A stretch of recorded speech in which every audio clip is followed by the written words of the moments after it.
Now, I remember Starbucks used to be a pretty aspirational brand when I was growing up.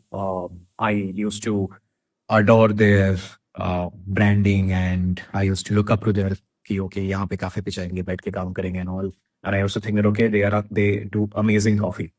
When I started progressing around coffee and I started understanding coffee, and I started realizing Starbucks is extremely sweet. The profile is pretty odd, and I asked one of my friend who is a founder of a pretty large coffee chain, and he told me a very interesting thing that Starbucks roast is so bitter that to dilute it or to nullify it for the Indian palate, they have to add more sweet.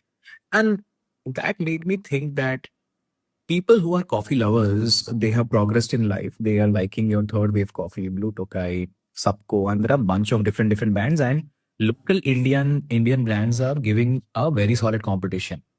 So if aesthetic was a mode, that is now replaced.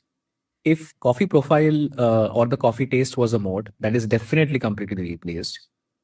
If your menu was a mode, that is also again replaced.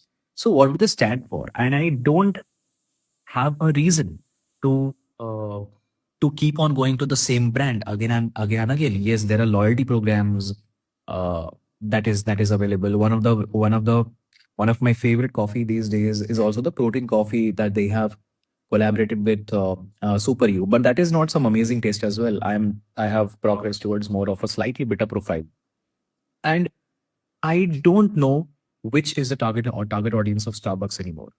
I do sometimes see that the extreme business class go to a Starbucks, and if I ask them why are you going here, they say that okay, यहाँ पे शांत मिलता है environment. The cafe is mostly not pretty crowded.